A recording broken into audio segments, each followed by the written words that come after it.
Good morning, good day, good afternoon, wherever this comes to you. Homelessness in Australia. It is one of those conundrums I suspect most people do not know how to go about talking about. Everyone complains about homelessness, and that's fine because it's a threat to everyone, but very few offer solutions to this actually disturbing problem. The solutions are actually quite simple,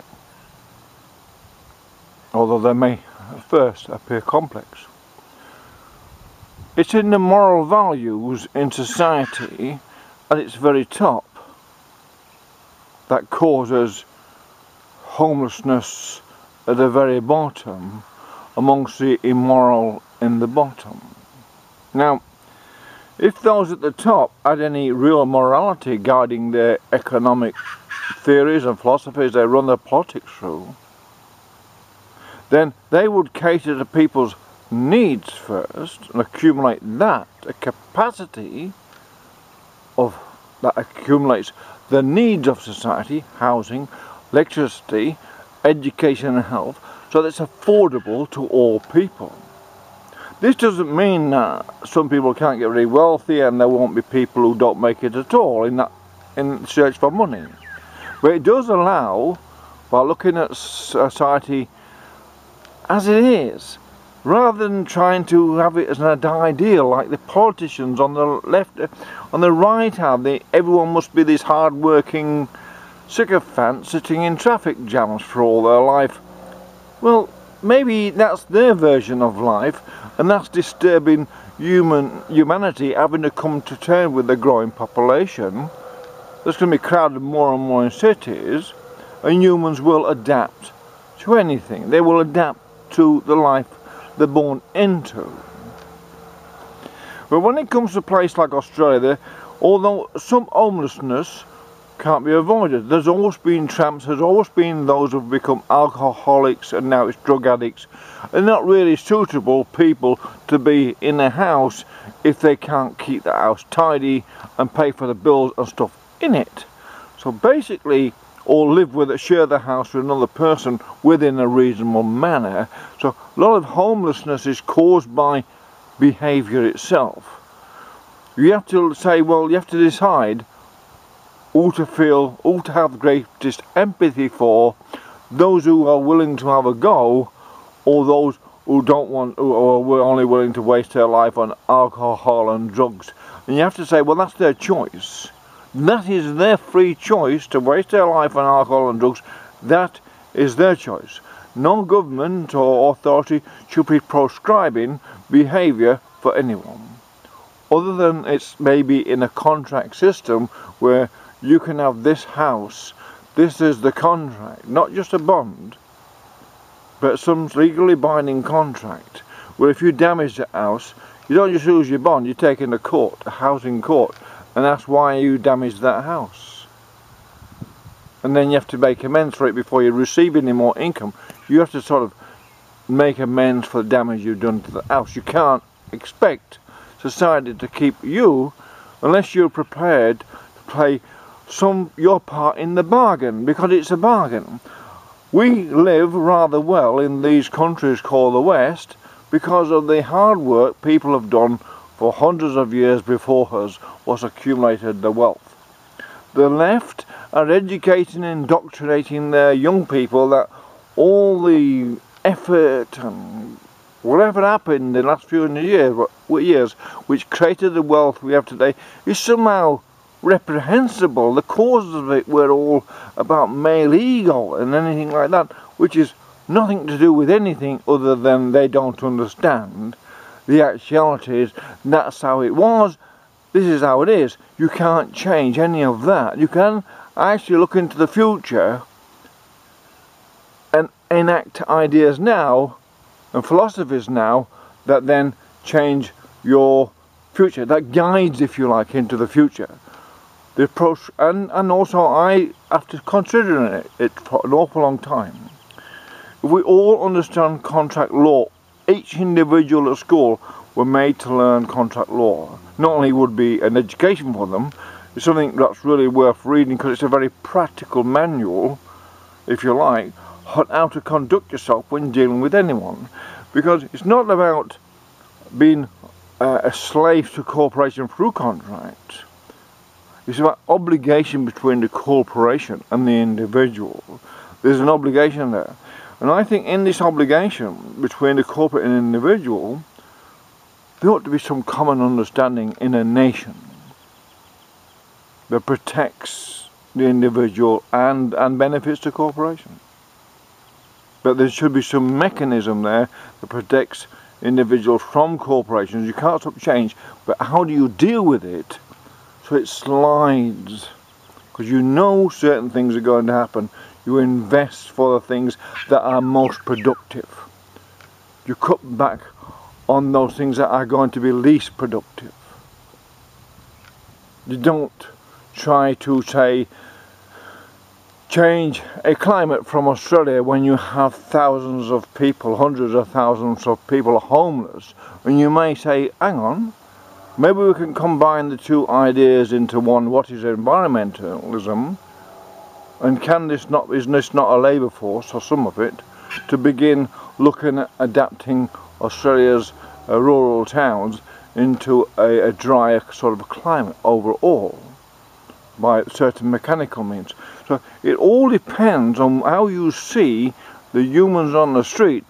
Waste of spaces, useless and drunks. There's those, but there are those there amongst them who would work if given the opportunity to do so, because I've interviewed 1,000 at least on homeless and unemployed people, asking them certain questions. The homeless altogether is not solvable, and it's not solvable right away. But it is solvable to some extent right away, because for ladies, females, so long as they're clean and tidy and not incompatible to live with, they should be able to have a dating site for homeless ladies, and it should then, if they're compatible and can live together, I'm sure someone will happy to rent 3 ladies who can look after the house, rent the house, rather than 3 blokes who can't, or a couple that can't. Chances are ladies are least likely to smash up a house. It's not necessarily 100% true, but with certain agreements, and that solves some of the problems about, and I find it deplorable that any woman is homeless in Australia. It's sickening when we've spent already $30 billion trying to stop a climate change. And I think we got priorities wrong in that respect. I think it's a holistic look at what the holistic environment is going to mean, not just the weather, the changes in weather that in fact affect the natural growth cycles of things, is different to the overall environmental change that's required, like an intelligent decision to go forward to meet a criteria what suits the climate that you think you're going to have and you're going to deal with. It's strategic thinking rather than ad hoc policy, make it up as you go. We don't give people enough credit for what they are. Given an opportunity to improve themselves, most humans will. Put too many restrictions on them in that opportunity, most humans are of a sound mind, and no matter their drug is or whatever, most people are intelligent and don't want to become slaves to no one. If they think they're going to be a slave, certain people don't like the idea of being a slave. They need a looser arrangement for employment. But they are a useful resource if you have the employment that they can volunteer to participate in. That is a benefit to them and the country. So some homelessness can be eliminated over a reasonable amount of time. But there's one thing about all those young men sitting around in Melbourne. I asked, I said, how come a good looking young man, you know, I wasn't trying to chat them up, and I said, how come you homeless? You look healthy and fit, you have a shave. I said, go and get a job at the building site. They want brickies, labourers are screaming for brickies. I said, you make $300 a day as a brickie, you go on 6-month training course. And they said, no, we don't, we've got university degrees, we're too intelligent to do that. And I said, well, don't get a tent, go in the bush, find somewhere you can pick oranges or something like that. At least you get, you get some exercise, you get a few bob, you afford a beer and chat to some women. I said, surely that's... And they said, no, we're not bush people. I said, well, there's other problem you have, and you're your own problem. You've not got no get up and go. And I said, that's obvious. I said, because in Melbourne, while I was there, flat out on TV, he said, do you want longer lasting sex? I said, obviously there's a sexual deficiency amongst Melbourne men. That's why there's so many homeless, and they're not at a home cuddling up to some nice lady. So if the government gave everyone this stuff what meant this longer lasting sex drug, then maybe there'd be no homelessness at all. But that's just another thought on the matter.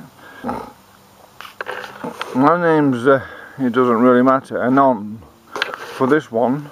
But homelessness is caused by selfishness from the top, wanting votes to increase the cost of energy, increase the cost of housing. That is the result of that always would be increase in homelessness. And you'd only have to refer to Adam Smith and have a look at Charles Dickens and a few others to get the picture that, you know, certain things create homelessness. It's not just, it doesn't just happen. And it's up to society, it's a moral problem, not a financial problem. It is not a financial problem at all, it's a moral one, and a bit of maths, an organisation. There is no homeless problem.